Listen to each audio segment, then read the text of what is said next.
नमस्कार, मी आरिफ कासंबे. प्रथमतः इथं तुम्ही आमच्या म्हणजे आमची बाजू मांडण्यासाठी आम्ही इथं तुमच्यासमोर उपस्थित झालो आहोत आणि तुम्ही सर्वांनी इथं हजर राहून आमच्या म्हणजे प्रश्न ऐकून घेण्यासाठी आणि आमचं जे उत्तरं आहेत ते ऐकून घेण्यासाठी जे इथं उपस्थित झालं त्याबद्दल तुमच्या सर्वांचं पहिलं तर सगळ्यांचं म्हणजे आभार मानतो. आणि पुढचं जे आहे ते आता म्हणजे 22 जानेवारी 2026 रोजी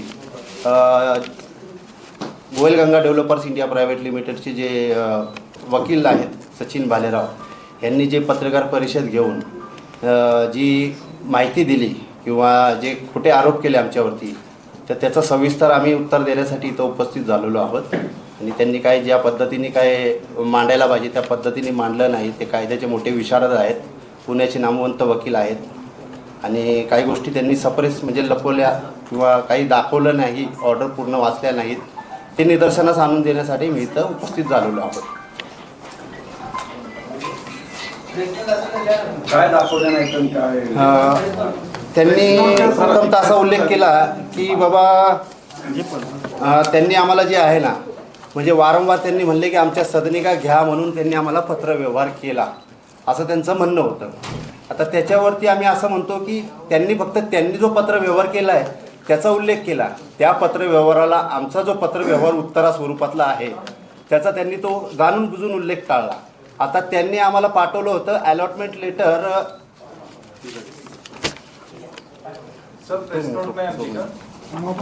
29/10/2012 त्यांनी आम्हाला एक अलॉटमेंट लेटर पाठवलं होतं आणि त्या अलॉटमेंट लेटरमध्ये त्यांनी फ्लॅट नंबर, बिल्डिंग नंबर आणि शॉप नंबर वगैरे असं सगळं विस्तार म्हणजे त्यात लिहिला होता.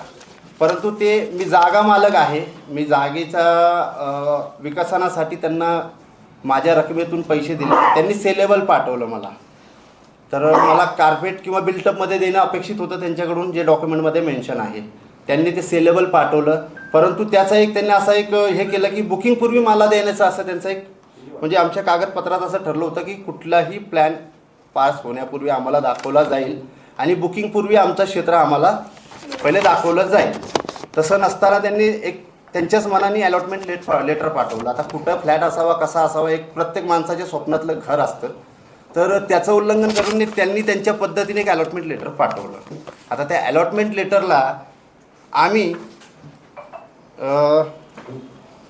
29/11/2012 आमच्याप्रमाणे त्यांनी ज्या पाठवलेल्या क्षेत्राचा उल्लेख करून आम्ही 29/12/2015 त्यांचा पत्राला उत्तर दिलं अलॉटमेंटनीच.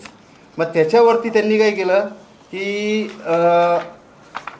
दिनांक 12 डिसेंबर 2012 रोजी एक असं पत्र पाठवलं की तुमच्या पद्धतीने जे तुम्हाला पाहिजे त्याप्रमाणे आम्ही फ्रेश बिल्डिंग प्लॅन प्रिपेअर करत आहोत. आता प्रिपेअर करत आहोत हे इथं त्यांचा सगळा हे संपला की त्यांनी आम्हाला जे दिलं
त्यांच्या प्रतिष्ठेला मी कुठं हात घातला? मग यांचं असं दुसरं असं आहे की 200-300 गुंड पाठवून कोर्टाने जे प्रतिबंधित केलेलं क्षेत्र आहे त्या क्षेत्रात म्हणजे मला कोर्टाने जी संरक्षण दिलं होतं त्या क्षेत्रात त्यांचे 200-300 गुंड बॅरिकेड घेऊन येत आहेत आणि तिथं जबरदस्ती ताबा घेण्याचा प्रयत्न करत आहेत. त्याला मी प्रतिकार केला किंवा त्या गोष्टीमध्ये काही म्हणजे आवाज उठवला तर यांचं असं म्हणणं आहे की त्यांच्या प्रतिष्ठेला आम्ही बाधा पोचवतो. त्यांचं असं म्हणणं होतं प्रेस कॉन्फरन्समध्ये की तुम्हाला वेळोवेळी कॉन्टॅक्ट केला की तुम्ही तुमचे प्लॉट्स घ्या, तुम्ही फ्लॅट्स घ्या, तुम्ही तुमची सत्रिका ताब्यात घ्या, तुमच्याकडूनच रिप्लाय आलेला नाही असं त्यांचं प्रेस कॉन्फरन्स. तर ते रिप्लाय मी सुरुवातीलाच दाखवले की आमचा शेवटचा रिप्लाय होता त्यांना, त्याच्यावरती त्यांनी कुठलंही आम्हाला उत्तर दिलेलं नाही. ते शेवटचं उत्तर त्यांचं, त्याच्यानंतर ते कुठलंही पत्र दाखवू शकले नाहीत की हे आम्ही फायनल ठरवलं तुम्ही घेऊन जा. कारण ॲग्रीमेंटनुसार बुकिंगपूर्वी आमचं ठरवायचं होतं आणि आम्हाला कुठलं देणार ते प्लॅन देणार होते आम्हाला. त्यांनी प्लॅन आजतागायत दिलेले नाही. आम्ही सगळे RTI मधून काढलेले आहेत. त्यांनी प्लॅन आजतागायत दिलेले नाहीत आम्हाला. आणि त्याच्यानंतर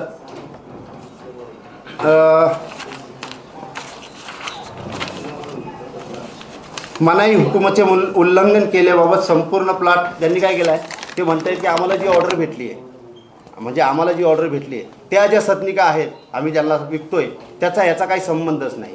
आता पूर्ण प्लॉट एकच लेआउट सँक्शन करून घेतला. माझ्या 4.5 एकराचा विषय त्यांचा चाललेला आहे रोड फ्रंटेजचा. अख्खा प्लॉट लेआउट सँक्शन करून अमलगमिशन करून एकच प्लॅन पास केलेला आहे आणि त्या प्लॅनला आणि त्या सगळ्या गोष्टींना आमचं माननीय कोर्टात आमचं हे आहे ते आव्हान आहे आमचं त्याला. पण सगळ्या गोष्टी मग असं हे म्हणू शकत नाही ते बायफर्गेट करतायत त्यांच्या पद्धतीने त्यांना आवडेल जसं की बाबा हे फ्लॅट वेगळे आहेत ते फ्लॅट. मग जे मला दिलेले आहेत ते फ्लॅट कुठे आहेत? माझ्या सदनिका कुठे आहेत? म्हणजे ते विकून खाल्ल्यात तुम्ही. आणि जे कोर्टाने मला आता जे संरक्षण दिले त्याच्यावर तुम्ही ते नाहीत ते तुमचे आम्ही विकून खाल्लेत असं होतं काय त्याचं सदनिका आणि दुकानं? असंच होतं ना त्याचा अर्थ की हे नाही ते नाही ते नाही. अमलगमिशन केलं तुम्ही एक लेआउट सँक्शन केला पूर्ण यायला त्याच्या विरोधात आम्ही कंटेम्प्ट फाईल केलेला आहे कोर्टात मान्य आहे. कोर्टात काय निर्णय होईल ते आम्हाला मान्य होईल ना. कोर्ट सांगेल ना काय करायचं किंवा काय पुढे काय ऍक्शन घ्यावं लागतं? नाही. त्यांचे मुद्दे जे आहेत ना ते मुद्दे फक्त सविस्तर सांगतो कारण ते जे मुद्दे सांगू द्याल ना मग तुम्ही कोर्टाचं. आता ते असं म्हणतायत की माननीय कमिशनर साहेबांना आमचं आव्हान राहील की बाबा ह्यांनी खोटी माहिती दिल्याबद्दल. आता हे कायद्याचे विशारद असून अर्धे ऑर्डर वाचत आहेत. आता त्या एक ऑर्डरचा त्यांनी उल्लेख केला की 21 जानेवारी 2021 रोजी असा आदेश झाला की ह्यांनी बांधकामात अडथळा निर्माण करू नये आणि त्यांच्या विरोधात कुठलेही डेफेमेटरी आम्ही स्लोगन काही करू नये. आता मला जर एखाद्या कोर्टाने दिला असेल की माझ्या बाजूने की सदर तुमच्या प्लॉटबाबत कुठलाही फ्लॅट किंवा दुकानं विकली जाऊ नयेत बिल्डर विरोधात ऑर्डर दिली असेल तर ती ऑर्डर मला IGRला देणं किंवा सदर बँकेला संबंधित बँकेला देणं हे कुठलंही मी डेफेमेटरी केलेलं नाही. मला कायद्याने तसं नाही तर मग ते काय ऑर्डर घेऊन मी काय घरात ठेवू का? त्या ऑर्डरचं कुठंतरी इम्प्लिमेंटेशन झालं पाहिजे की बाबा संरक्षित राहायला पाहिजे, माझा हक्क माझा बाधित राहायला पाहिजे. आता त्यांचं असं म्हणणं आहे की आम्ही आदेशाचं उल्लंघन केलं नाही. आता 21 जानेवारी 2021ला जो आदेश झाला ना त्यांनी फक्त वरची लाईन वाचली आणि खालची लाईन वाचली. त्याबाबत आमचे वकील साहेब सांगतील. नमस्कार सगळ्यांना. मी ॲडव्होकेट ताहिर खान पठाण. मागच्या वेळेस गोलगंगा ग्रुपचे जे ॲडव्होकेट आहेत मिस्टर सचिन बालेराव साहेब यांनी जी पत्रकार परिषद घेतली होती त्यामध्ये त्यांनी मुंबई हायकोर्टाचे जे आदेश वाचले ते आदेश जे ना अर्धवट वाचलेले होते पुणे कोर्टाचे तर या आदेशमध्ये त्यांनी पूर्णतः न वाचता वरचा एक पॅरेग्राफ वाचलं आणि खालचा एक पॅरेग्राफ वाचलो आहे आणि जो शेवटचा मी जे हायलाईट केलेले जे आदेश आहेत त्यामध्ये स्पेसिफिक म्हटलं की subject no condition that the plaintiff shall not disturb peaceful possession and access of existing residence of the defendant till final dispose of the suit म्हणजे आमच्या आशिलांचं. तर हे न वाचता त्यांनी वरचं आणि खालचं वाचून सगळ्यांची त्यांनी दिशाभूल केलेली आहे. मी ह्या माध्यमाद्वारे आपल्याला सांगू इच्छितो. आणि आता हा जो आदेश वाचला वकील साहेबांनी तो आदेश झाला 21 जानेवारी 2021ला असं त्यांचं म्हणणं आहे. त्यांनी ती ऑर्डर दाखवली पत्रकार परिषदेत. आता 2 मे 2021ला सदर प्लॉटवर ही परिस्थिती होती. हे त्यांच्या फेसबुकचं पोस्ट आहे. हे स्क्रीनशॉट काढून आणलं आहे मी. आणि 3 मे 2021ला बॅरिकेड घेऊन 200-300 गुंड घेऊन तुम्ही येत आहे. म्हणजे संरक्षित जागा जी माझी आहे आता हे गाड्या लागल्यात माझ्या म्हणजे माझा तो एक्सेस आहे ना, माझा जाण्या येण्याचा रस्ता आहे त्याचा ताबा घेण्यासाठी तुम्ही 200-300 गुंड आणून जबरदस्ती बॅरिकेड घेऊन आलात. मग कायद्याचं उल्लंघन. आता ते म्हणतात की त्यांच्या कामात अडथळा आणू नये अशी ऑर्डर आहे. ते असं सांगू शकतात का आम्ही कधी त्यांच्या छन्नी हातोडी घेऊन त्यांचं बांधकाम तोडायला किंवा त्यांनी लावलेले रॅफ्टिंग तोडायला आम्ही गेलो आहे, ते कधी सांगू शकत नाही. ह्यांनी पाठवायचे गुंड पाठवायचे, त्यांना आम्ही प्रतिकार केला की बांधकामात अडथळा. अरे प्रतिबंधित क्षेत्रात येऊ नका ना, कोर्टाने मला जे दिलं आहे ना ते क्षेत्रात येऊ नका ना. हे आता एक गुगलचा फोटो ऑर्डर आहे 3 मेला, म्हणजे 21 जानेवारीला ऑर्डर होतं, 3 मेला हे जवळपास 200-300 गुंड घेऊन जबरदस्ती ताबा घ्यायचा प्रयत्न करतात. म्हणजे तो एक त्यांचं हे ऑर्डर जे आहे त्यांनी त्यांच्या पद्धतीने वाचली, फक्त हे निदर्शनात आणून द्यायचं होतं आम्हाला.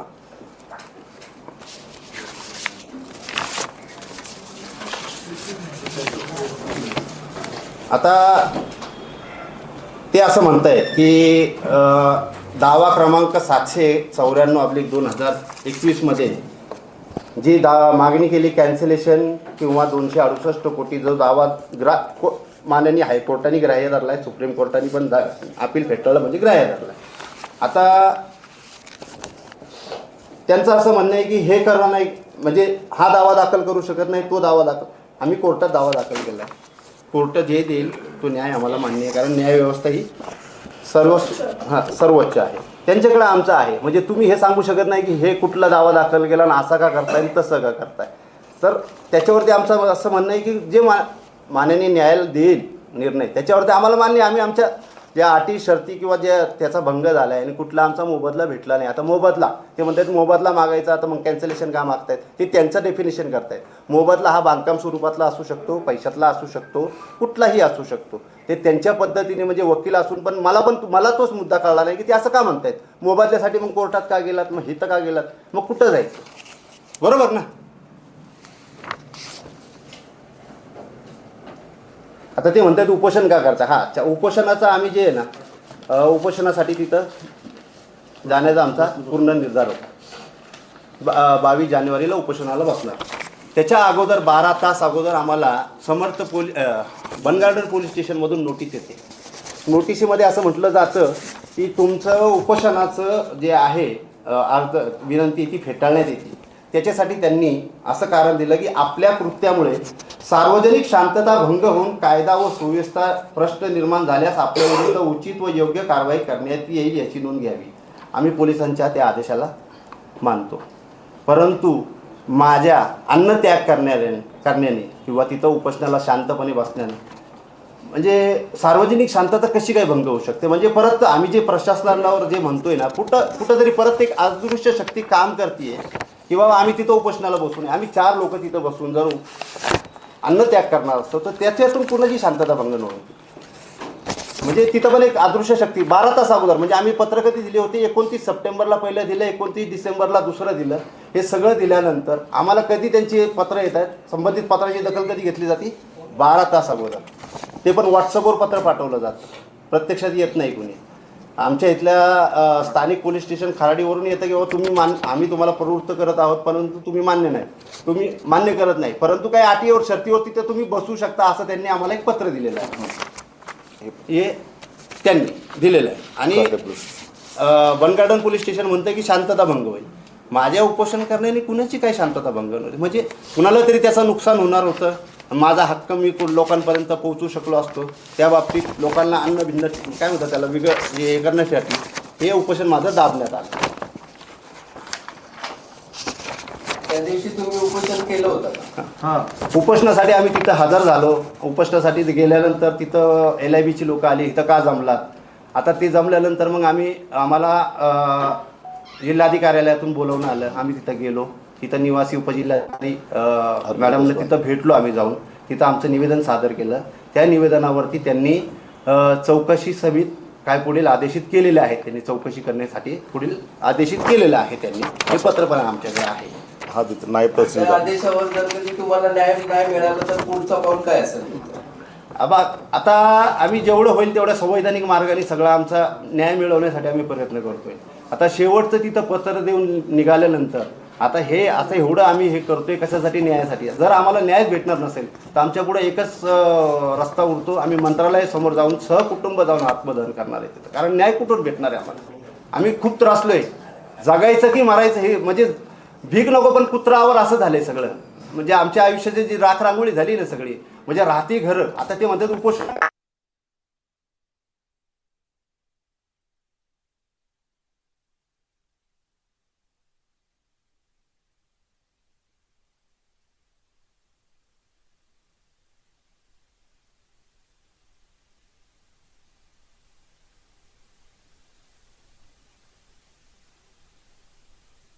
आणि तेच कॉर्पोरेशन, पुणे म्युन्सिपल कॉर्पोरेशन जी दिलेली आम्हाला ती बांधकामाची नोटीस, आम्ही ज्याच्या विरुद्ध स्टे मिळवला आहे ती नोटीस काढून घेते. म्हणजे परत संगनमत, परत प्रशासनाचा अदृश्य शक्ती काम करते. म्हणजे आमचा सगळा रोग तिथंच आला आहे ना, की प्रशासन आमच्या विरुद्ध कारवाई करत.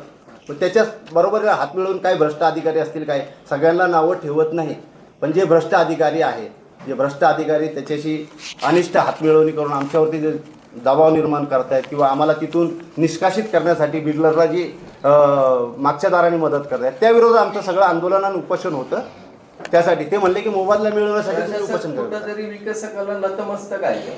सरळ सरळ तसंच दिसतंय ना. आता ह्या दृश्य म्हणजे मला 12 तास अगोदर माझं उपोषण उकडून टाकण्याचं काय कारण होतं?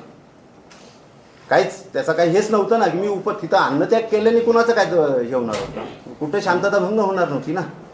मी म्हणा किंवा माझे कुटुंबीय म्हणा, तिथं म्हणजे सरळ कळून येते की मागून कुठली तरी एक अदृश्य शक्ती काम करते, कुठली तरी भ्रष्ट यंत्रणा काम करते. तुम्ही एवढे वर्ष झाले, तुमचं ॲग्रीमेंट झाले, सगळं झालं, करार झालाय, त्यात सगळ्या टर्म्स कंडिशन ठरलेल्या आहेत. पण असं काय झालं की बिल्डर आता तुम्हाला इथनं काढायचंच बघतोय, तुमचा हक्क का तुम्हाला देत नाहीये? तुम्हाला काय वाटतं की तो असं का करतो बिल्डर? काय झालं? आता त्याचं एक कारण जे सांगितलं तर तो थोडा विषय थोडा हे होईल. तात्पर्य एक आहे की त्याच्या मनात नाही आम्हाला देण्याचं. आमची जी बेग फॅमिली आहे तिथं राहू द्यायची नाही आहे. त्याला जे कायद्याने म्हणजे कागदात पत्रात डॉक्युमेंटमध्ये जे नमूद केले त्यानुसार त्याला आम्हाला काहीच द्यायचं नाही. शेवटचा पर्याय त्यांचं असं म्हणणं आहे की तिथं ॲमेनिटी स्पेस त्यांनी दाखवला आहे तो खाली करून द्या. म्हणजे कुठल्याही पद्धतीने साम दाम दंड भेद करून त्यांनी आत्तापर्यंत जे केलं आहे ना, की फक्त आम्हाला तिथून काढायचं ना. अख्खी आमची जी जमीन आहे 4.25 एकराची त्यांना रोड टच हायवे टच दिलेली आहे आम्ही डेव्हलपमेंटसाठी, ती फक्त गिळंकृत करण्यासाठी त्यांचा सगळा हा खटाटोप चाललेला आहे. एकंदरीत असं दिसतंय की जागा तुमची होती आणि तुमचा एक जॉईंट व्हेंचर झाला गोलगंगा ग्रुप सोबत, आणि तुम्ही काहीतरी त्यांना पॉवर ऑफ अटर्नी करून दिली आणि त्यांनी काहीतरी प्रॉमिसरी नोट करून तुम्हाला दिली असेल की ह्याच्याबद्दल हा मोबदला मी देणार आहे. आणि तो डॉक्युमेंट रजिस्टर्ड असतो है ना, सब रजिस्टर्ड. आणि गोलगंगा ग्रुप हे रजिस्टर्ड डॉक्युमेंटला व्हायोलेट करून आणि तुमचे हक्क जे आहे मारतोय, हे असं आहे का काय? हो तसंच आहे ना. सगळं मेन्शन आहे. जे माझा मोबदला बांधकाम स्वरूपातील म्हणा किंवा भाडे स्वरूपातील म्हणा, हे सगळं डॉक्युमेंटमध्ये मेन्शन आहे. रजिस्टर डॉक्युमेंटमध्ये त्याचा कालावधी आहे. सगळं असताना देखील त्यांचा हा सगळा खटाटोप चालला आहे. फक्त भ्रष्ट, परत सांगतोय, आमचा रोग परत भ्रष्ट प्रशासनिक जे अधिकारी आहेत त्यांच्यावरती ते आमचा उपोषणाचा पण तेच प्रमुख. तुमचे वकील काय करतात? ते रजिस्टर्ड डॉक्युमेंटला व्हॅलिड ठरवून तुमच्याकडचं हे आणून देऊ शकत नाही. मग तुमचे वकील काय? कोर्टाकडनं जर होतं ना, कोर्टावरती तुमचा विश्वास आहे तर हे कोर्टाकडनं व्हायला हवं ना. मग कोर्टाकडनं JMFC कोर्टपासून ते senior division, district court, high court, supreme कोर्टपर्यंत हा मॅटर गेलेला आहे. आणि सुप्रीम कोर्ट आणि हायकोर्टचे आदेश माझ्याकडे सध्या दोन्ही पण आदेश आहेत की त्यांनी जैसे ते सांगितलं की जे सदनिकात बनवलेले आहेत त्यांना न विकता तुम्ही कोणताही जो पण जजमेंट, फायनल जजमेंट येत नाही, तुम्हाला विकायचं कोणताही अधिकार नाही असं ऑर्डरमध्ये स्पेसिफिक मेन्शन केलेले आहे. आणि तुम्हाला वाटत असेल तर मी तुम्हाला हे दाखवू पण शकतो. तरी पण सदर बिल्डरने सगळ्या सदनिका विकलेत आणि त्या हो कंटेम्प्ट पिटिशन पण आम्ही दाखल केलेली आहे उच्च न्यायालयामध्ये. तर न्याय प्रविष्ट आहे. आमच्याकडे सगळे इंडेक्स टू आम्ही RTI मध्ये त्यांना मागितले, त्यांनी काही दिलेलं नाही आहे. राईट टू इन्फॉर्मेशन ॲक्ट प्रमाणे आम्ही सगळेच इंडेक्स टू कमीत कमी 60 आहेत. टोटल 80-82 आहेत हे माझ्या मते. आणि त्यामध्ये आम्ही 60 काढलेले आहेत. तर बाकीचे अजून 20-25 मिळतील आम्हाला जे असेल ते. बरं, तुमचं जे रजिस्टर्ड डॉक्युमेंट होतं त्याच्यामध्ये फ्लॅट नंबर, ब्लू प्रिंट हे सगळं मेन्शन होतं? नाही, कारण ॲग्रीमेंट झालं त्यावेळेस प्राथमिक ह्याच्यामध्ये जे होतं ना की त्यांनी जे आम्हाला अलॉटमेंट लेटर पाठवलं त्याच्यात त्यांनी ते मेन्शन केलं होतं की कुठला फ्लॅट नंबर, किती एरिया, बिल्डिंग नंबर, ते सगळं मेन्शन त्यांनी केलं होतं आणि ते सगळे विकून टाकले त्यांनी. तुम्ही पहिल्यांदा ज्यावेळेस डॉक्युमेंट बनवलं त्यावेळेस बिल्डरने तुमच्यासोबत काही ॲग्रीमेंट केलं जे रजिस्टर्ड होतं आणि त्याच्यामध्ये त्यांनी जे फ्लॅट्स तुम्हाला देणार आहेत ते रजिस्टर्ड डॉक्युमेंटमध्ये असतील, तर तसं होतं की नव्हतं? नाही, टोटल एरिया लिहिलेला होता त्याच्यामध्ये की एवढं क्षेत्र देणार. आणि प्लॅन पास झाल्यानंतर असं लिहिलं होतं की बुकिंग पूर्वी तुम्हाला ते सगळं दाखवलं जाईल. ॲग्रीमेंटमध्ये असं लिहिलेलं आहे, बुकिंग पूर्वी तुमचा एरिया आणि तुमचे फ्लॅट नंबर. स्पेसिफिकली तुम्हाला फ्लॅट नंबर सांगितले होते की नव्हते, कारण ते एकत्रित लिहिलं होतं, पूर्ण क्षेत्र एकत्रित लिहिलं होतं. पुढे देऊ शकतात ना? हां, नाही त्यांनी विकत चालले, कुठं ठेवलंच नाही, सगळं विकताय. सगळे विकलेले आहेत. तुम्ही त्याच्यावर तुम्ही अधिकारच दाखवू शकत नाही ना. जर तुम्हाला त्यांनी फ्लॅट नंबरच दिला नाही तुमचा अधिकार जातच नाही. तुम्हाला फक्त त्यांनी जागा अलॉट करण्याचं सांगितलंय. ते जागा तुम्हाला अलॉट केली नाही. जमीन त्यांची आहे ना. त्याच्या बदल्यात फक्त जागा अलॉट आहे. नाही सर नाही, त्यांचं उत्तर मी देतो. ऐका सर, उत्तर देतो तुम्हाला. उत्तर देतो. उत्तर ते जे मला बांधकाम करून देणार आहेत ना, हा बांधकाम नाही ते म्हटलेत ना तोपर्यंत त्यांना जी नाही त्यांच्या प्रश्नाचं उत्तर देतो मी. उत्तर देतो त्यांच्या प्रश्नाचं. तुम्ही जे म्हणतायत ना की एरिया लिहिला आहे, त्याच्यासाठी त्यांनी माझ्याकडून माझ्या एग्रीमेंट मधले 2,61,00,000 रुपये कन्स्ट्रक्शन कॉस्ट म्हणून लिहून घेतलेली आहे, ठेवून घेतलेली आहे. त्याच्या बदल्यात ते मला 53,500 स्क्वेअर फीट कन्स्ट्रक्शन बांधून देणार आहेत. हे असं आहे. त्यांनी 2,61,00,000 रुपये कन्स्ट्रक्शन कॉस्ट मध्ये लिहून घेतली माझ्याकडून. हा पॉईंट त्यांचा पॉझिटिव्ह झाला ना मग कुणाचा? बिल्डरकडचा. कसा? आता त्यांना मिळालं नाही ना. अरे मिळाला नाही तो विषय वेगळा. असं कसं? अरे तुम्हाला मिळाला नाही हा विषय वेगळा. हा. पण तुम्हाला देणार कुठला देणार हा त्यांचा प्रश्न आहे. अरे सगळं अहो साहेब, नाही साहेबांच्या प्रश्नाला उत्तर मी देतो. कुठलं देणार म्हणजे त्यांनी लिहिलंय की बुकिंग पूर्वी मी ज्यावेळेस प्लॅन फायनल करेल त्यावेळेस मी तुम्हाला दाखवेल तिथं, त्यावेळेस लोकेशन ठरवलं जाईल. हे सगळं लिहिलेलं आहे अग्रीमेंट मध्ये सर. प्लॅनच्या असं नंतर कसं तो काही गिळंकृत करून प्लॅनच्या टाकेल का काय? नंतरची गोष्ट आहे. पहिला जो मीटिंग झाली त्यानंतर मग प्लॅन यायला वेळ लागतो ना. प्लॅन काय सगळं खाऊन आल्यानंतर टाकेल का काय देणार? फ्लोर वाईज तुम्हाला किती अलॉट करायचे, काय करायचं त्या हिशोबानं ते द्यायचं तसं ठरवलं. एक मिनिट ये जो एक मिनिट आपली allow हो गई नहीं है, एक मिनिट इसके खिलाफ गया था. तशी बोलतो. ये क्या बोला? स्पेशल ज्यावेळी शेतकरी आणि बिल्डर गया था की और पेंडिंग ह्यांचा ज्यावेळी व्यवहार होतो त्यावेळी जागा मोकळी असते आणि बिल्डरने त्यावेळी प्लॅन पास केलेला नसतो, हे लक्षात घ्या. आणि ज्यावेळी डेव्हलपमेंट ॲग्रीमेंट होतं किंवा रजिस्टर काय डॉक्युमेंट होतं त्यानंतर बिल्डर मोजणी करून प्लॅन सँक्शनला टाकतो आणि प्लॅन सँक्शन आल्याच्या नंतर त्यामध्ये किती बिल्डिंग बसणार आहे, किती फ्लॅट बसणार आहे, त्यावेळी ते सांगतात की तुम्हाला जर समजा 53,000 द्यायचं आहे तर ह्या बिल्डिंगमध्ये आम्ही देऊ, असा विषय असतो. अगोदर त्याच्यात सांगितलेलं नसतं. प्लॅन पास झाल्याच्या नंतर सांगितलेलं असतं आणि ॲग्रीमेंट शेतकऱ्या होतं जागा मोकळी असते. आणि आता ह्यांचा विषय असू द्या, पण जे प्रशासन ते म्हणतात, तर मी तुम्हाला एक थोडंसं सांगतो. फेसबुकला तुम्ही खराडी हॉटस्पॉट झाला आहे. खराडी भूमी माफिया आणि त्याला प्रशासन आणि बिल्डर. तर तुम्ही फेसबुकला पहा, 94 मध्ये 95 1-2 वर्षापूर्वीचं आमचं चौधरी नाव टाका, लगेच येईन बघा. राजाभाऊ चौधरी टाका, सौरभ चौधरी टाका. बिल्डरच्या विरोधात पोलिसांनी आम्हाला काय मदत केली. आता ह्यांचं टाका, एक बोराटे टाका, परवा 2-4 मग त्या पोलीस स्टेशनच्या, जर खराडी पोलीस स्टेशनच्या हद्दीमध्ये शेतकऱ्यांच्यावरती एवढे अन्याय होतात, मग प्रशासन नेमकं काम करतंय कुणाचं आम्ही बोलत नाही. तुम्ही फेसबुकला पहा. बरं एक विचारायचंय सर, बस एवढं मला सांगायचं. थोडंसं पहिला म्हणजे आधी पण तुमची प्रेस कॉन्फरन्स झाली, हो. इकडे आत्ता पण हो. तर एक विसंगती अशी वाटते, तुम्ही त्यावेळी पण बोलला होता आम्हाला द्यायच्या ज्या सदनिका होत्या त्या पण त्यांनी विकल्या. हो. आता म्हणतात तुम्हाला सदनिका अलॉटच केला नाही तुमच्या अग्रीमेंट मध्ये, फक्त जागा एवढी मिळाली. नाही. हे कुठलं बदल? ते आता त्यांनी हे तुमचं सांगितलं ना. नाही, तुमच्या तोंडून शब्द आला आम्हाला देणार सदनिका पण त्यांनी विकल्या हा. असं त्यावेळी बोलला. त्यांनी जे अलॉट केल्या तुम्हाला जे पत्राचा त्यांच्या काउंटर Allot कुठे? तुम्ही म्हणतात एवढी जागा देणार एवढंच बोल. हा. असं आता तुम्ही म्हणता- जागा नाही, त्यावेळी कन्स्ट्रक्शन. कन्स्ट्रक्शन जागा म्हणजे कन्स्ट्रक्शन, मला तेच म्हणायचे. पण सदनिका विकल्यात त्यांनी आम्हाला देणार आहे असं तुमच्या तोंडून शब्द आहे, हा. असं वाक्य आहे. हा. तुम्ही आता म्हणता आम्हाला सदनिका अलॉटच केला नव्हते त्यांनी, फक्त एवढं कन्स्ट्रक्शन करून देणार आहे असं. मग हे काय विरोध? मी आता 3 वेळा ऐका, मी 3 वेळा उत्तर दिलं त्या गोष्टींचं. ज्यावेळेस डेव्हलपमेंट ॲग्रीमेंट झालं ना त्यावेळेस जागा मोकळी होती आणि ते म्हणले प्लॅन पास करून तुमच्या सदनिका ठरवल्या जातील, तुमचा एरिया फायनलाइज केला जाईल. ओके 3 वेळा सांगितलं. ओके ठीक आहे, तुमचं मान्य केलं. हो. मग तुम्ही असं का सेंटेन्स बोलला की असं वाक्य का केलं की आमच्या देणाऱ्या आम्हाला देणाऱ्या सदनिका पण त्यांनी विकल्या, हा. हे तुमचे शब्द आहेत. हा. आमच्याकडे ते म्हणजे बाईट मध्ये आहे किंवा बोलण्यात आहे. आणि आता म्हणते आम्हाला सदनिका अलॉटच केला नाही त्यांचा. सर, जेव्हा यांची मीटिंग्स झाल्या पहिल्यांदा आणि मीटिंग झाल्यानंतर 29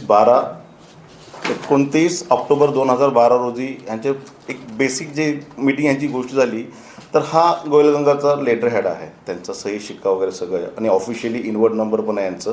तर त्यावेळेस त्यांचा काही जेवीचा रेशो होता जॉईंट व्हेंचरचा, 60-40 असेल किंवा 55 ठरलेलं असेल जे काय असेल, तर त्यांनी काय केलं की गंगा आर्केडा बिल्डिंग नंबर बी रेसिडेन्शियलमध्ये त्यांनी काय केलं की सदनिका नंबर 105 पहिला मजला, सदनिका नंबर 108 पहिला मजला, 109 पहिला मजला, 110 पहिला मजला, 111 पहिला मजला, 112 पहिला मजला, 404 चौथा मजला, 405 चौथा मजला, 409 चौथा मजला, 411 चौथा मजला, 505, 508, 510, 511, 512 हे 5वा मजला, 601, 605, 607, 608, 609, 610, 611, 612 हा 6वा मजला.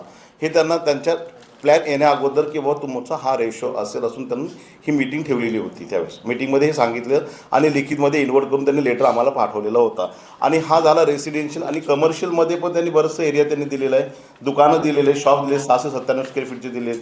ते 7 नंबर शॉप आहे, शॉप नंबर 8, 9, 10, 11, 13, 14, पुन्हा 15, 16, 17 म्हणजे 7 पासून ते 21 नंबरचे सगळे शॉप जे आहेत ते एरिया वाईज त्यांनी ॲलोकेट मेन्शन केलं किती एरिया द्यायचे, शॉप नंबर कोणता आहे, फ्लोअर कोणता आहे, बिल्डिंगमध्ये तुमचे फ्लॅट कोणते सदनिका द्यायचे, तुमचा फ्लोअर कोणता आहे, ह्या सगळ्या गोष्टी त्यांनी लिखापडी करून दिलेल्या आहेत. त्यामध्ये तदनंतर प्लॅन आला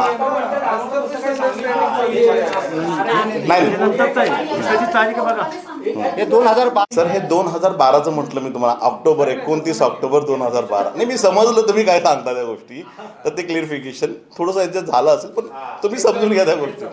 हां अगदी सर. नाही सर, हे फ्लॅट आपलं प्लॅन सँक्शनच्या पूर्वी बोलणं झालं ते तेव्हाच आहे. हा पण हे तुम्हाला अलॉट केलेलं आहे. हो हो हो. पत्र त्यांच्या लेटर हेडवर पत्र पाठवलं, हो नॉट रजिस्टर्ड. नॉट रजिस्टर्ड केलं त्यांनी. म्हणजे तुमचं म्हणणं काय आहे सर, म्हणजे त्यांनी काही द्यायलाच नाही पाहिजे का मला? नाही सर, काय सांगतो तुम्ही सर, बोलतात बरोबर. हां नाही बरोबर आहे, आपण बरोबर बोलता.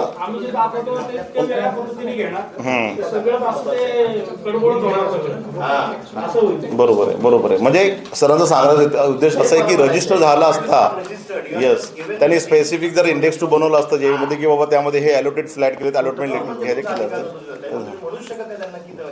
नाही त्यानंतर मग आम्ही तर बेग साहेब अजून एक प्रश्न होता की ज्यावेळेस शेतकरी जागा देतो आपली त्यावेळेस तो काहीतरी डिपॉझिट पण ठेवून घेतो बिल्डर. बरोबर. तर तो काय प्रकार घडलाय का? हो. म्हणजे तुम्हाला फक्त डिपॉझिट मिळालंय, सदनिका मिळालेलं नाही. बरोबर बरोबर. आणखी त्यांनी ते पण अगोदर नव्हतं ठरवलं कुठले देतील, नंतर तुम्हाला हा, कारण ऍग्रीमेंट मध्ये तसं लिहिलं होतं की प्लॅन पास करण्यापूर्वी तुम्हाला दाखवलं जाईल, बुकिंग पूर्वी तुमचा एरिया फायनलाइज केला जाईल, नंतर ओपन मार्केटमध्ये विकलं जाईल. हे लिहिलेलं आहे ॲग्रीमेंटनुसार सांगतो मी, जे शब्द आहेत ते सांगतो. शब्द आहे हा लिहिलेलं आहे, दाखवू का तुम्हाला? हे रजिस्टर्ड डॉक्युमेंट आहेत. हो हो, जे फ्लॅट कोटक बँकेला दिलेले आहेत. कोटक बेग साहेबांचे नाव त्यांचं त्यांना अलर्ट केलेले आहेत सगळे. कोटक बँकेला काय दिलं मग? एवढ्या सदनिका यांना देऊन टाकल्या देऊन टाकले आणि ते विकून टाकले सगळे. ॲज पर लेटर प्रमाणे त्यांनी दिलेत हे ना, तसं रजिस्टर्ड डॉक्युमेंटमध्ये मेन्शन केलं ते त्यांना रजिस्टर्ड देऊन आहे टाकले. पण त्यावेळेस तुम्ही बँकेकडनं काय त्याच्याबद्दलचं घेतलंय का डॉक्युमेंट घेत आपण? आम्हाला काहीच माहिती नव्हतं, सगळं RTI मधून काढलेले आहे आम्ही. त्यांनी घेतलं ना. नाही बरोबर आहे. त्यांनी खाजगी लेटर त्यावरती फ्लॅट नंबर टाकून दिले आणि नंतर ते फ्लॅट त्यांनी त्या नंबरच्या फ्लॅट बँकेच्या ठेवून त्याच्यावर लोन घेतलं. कारण कसं टायटल नाही होत ना. बरोबर, आलं लक्षात टायटल तुमचं. जर होत असेल तर ठीक आहे. एक मिनिट सर, तुम्हाला दाखवतो.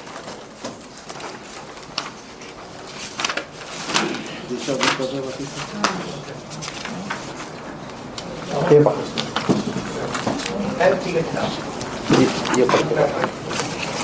हा हवेली 11चं आहे, हे रजिस्टर्ड डॉक्युमेंट आहे सर, हवेली 11चं आहे. त्यामध्ये लिहिले की द आयडेंटिफिकेशन म्हणजे इंटायटेशन of this built of component of the agreed consideration amount shall be done as possible before the purchaser open the project to be implement of this On the booking, said land booking म्हणजे Said land for booking. त्या हिशोबाने Registered document. हे पूर्वीचं आहे. हा हे registered document आहे, हवेली 11चं आहे तो. ऑलरेडी होतच की रजिस्टर. त्यामुळे तर न्यायालय ऍक्सेप्ट केलं ना सर. सुप्रीम कोर्टापर्यंत आम्ही गेलेलो आहे, तर सुप्रीम कोर्टाने आम्हाला हे सगळं दिलं आहे न्याय. ना, त्यावरती न्याय. फक्त आम्हाला साथ भेटत नाही प्रशासनाची, ते नाहीच आहे. महानगरपालिकेची. प्रशासन म्हणजे सगळेच आले होते, हा विषय नाही. तर त्यांची साथ नाही आहे, तर आज गरीब शेतकरी आज मरतोय, ह्यासाठीच मरतोय. लँड माफिया वर येतात. आणि उपोषणचं म्हणतात, उपोषण नाही करायचं. उपोषण हा न जेवता ते उपोषण करणार आहेत. आंदोलन तर नाही आहे ना. आंदोलन आणि उपोषणामध्ये तर फरक असतो ना मॅडम, असतोय का नाही? तो आपला घटनात्मक आहे, घटनात्मक अधिकार आहे त्या गोष्टीमध्ये. मी उपाशी बसणार होतो तिथं, कुणाला काय त्रास देणार होतो? संविधानिक अधिकार आहे तुम्हाला. त्यात कायदा सुव्यवस्थेचा काय प्रश्न येतो? आता त्यांनी पुढं सांगितलं की माननीय पोलीस आयुक्तांना त्यांनी आवाहन केलं की आमच्या विरुद्ध योग्य ती कारवाई करण्यात यावी. आम्ही जी दिशाभूल केली त्यामुळं त्यांनी आमच्यावरती कारवाई करण्यात यावी. एका बाजूला ते म्हणतायत की आयुक्तांनी कायदेशीर कारवाई करण्यात यावी, आणि दुसरीकडं एक बाजूला म्हणतायत की आम्ही आमच्या लेवलला काय करायचं ते करू. म्हणजे परत तो पूर्व इतिहास, म्हणजे परत ते 200-300 गुंड आणून आमच्याकडं म्हणजे घराचा जबरदस्ती ताबा घेण्याचा प्रयत्न, मग परत ते काहीतरी अदृश्य शक्ती वापरून आम्हाला तिथून निष्कासित करण्यासाठी. म्हणजे आता आम्हाला आमच्या जीवाची भीती निर्माण झाली. आता वकील साहेबांचे जे वर्ड आहेत तेच सांगतोय मी की आम्ही आमच्या लेवलला. एका बाजूला म्हणतायत की आयुक्तांनी, म्हणजे पोलीस प्रशासन ह्याच्यापेक्षा सुप्रीम कोण असू शकतं का म्हणजे कारवाई करण्यासंदर्भात? ते असून देखील ते असं म्हणतायत एवढे प्रतिष्ठित वकील की आम्ही आमच्या लेवलला काय करायचं ते करू. आता त्यांची लेवल आम्ही 3 मे 2021ला पाहिली. त्यामुळे ते एक आमच्या जीविताला एक धोका निर्माण झालेला आहे. तुम्ही प्रोटेक्शन तसं काही पोलिसांकडे पत्र द्या. तुमचे ते प्लेट पत्र पण आहेत ना आपण दिले. आणि आहे अगोदर आहे ना, माझ्यावरती हमला होण्याच्या अगोदर मी 4 पत्र दिलीत आयुक्तांसहित. ज्यावेळेस 3 मेला होणार होतं ना, माझं शेवटचं पत्र 15 एप्रिलला होतं त्यांना की असं असं होऊ शकतंय, कारण इथं यांची जमावजमा चालू झाली. तरी देखील ज्या दिवशी माझ्यावरती हमला होणार होता मी पोलीस स्टेशनला गेलो. सकाळी 8:30 वाजता, 7:30ला हमला झाला. मी 8:30 वाजता पोलीस स्टेशनला गेलो असताना तिथं कुणीही हजर नव्हतं अख्ख्या पोलीस स्टेशनला. म्हणजे सगळं हे झालं होतं. डीजींना द्या. आता दिलंय ना, आता जे पत्र दिलंय ना उपोषणात, ते सगळं नमूद केलंय ना आम्ही. डीजींपासून तर डीजींपासून सगळ्यांना आता नमूद करून आम्ही ती पत्र दिली होती. दोन्ही जे उपोषणासाठी देतोय ना त्या सविस्तर माहितीसहित सगळं दिलं होतं डीजींसहित सगळ्यांना. आता ते म्हणतायत की अशा प्रतिष्ठित बिल्डरांनी काम करायचं का नाही काही आता हा प्रश्न निर्माण होतोय. आता आमचा हा पूर्वानुभव, मला काय त्यांच्यावरती काउंटर नाही करायचं. तो त्यांचा बिझनेस करू शकतात, वकील साहेबांची वकिली करू शकतात, ती फक्त माझी न्याय हक्कासाठी लढू शकतो. तर त्यांनी माझ्यावरती हे आरोप लावलं की आमच्या अशा वागण्यामुळं की बिल्डरांना लोक जागा देतील का किंवा डेव्हलपमेंटसाठी. तर माझा उलटा प्रश्न आहे, तुम्ही असे वागल्यामुळं तुम्हाला लोकांनी जागा दिल्या पाहिजेत का डेव्हलपमेंटसाठी? माझा उलटा प्रश्न तुम्हाला आहे ना.